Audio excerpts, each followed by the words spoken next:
So hold on. Jamaican sprinter Yohan switch from sprinting to boxing. You know what I mean? The man come out swinging.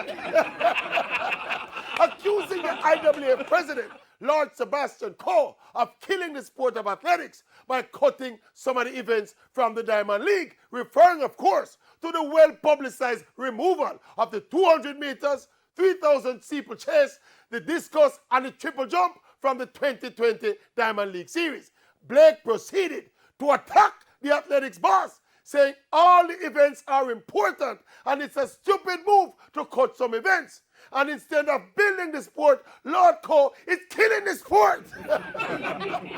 Lord Coe is down for the count. He was down for the count.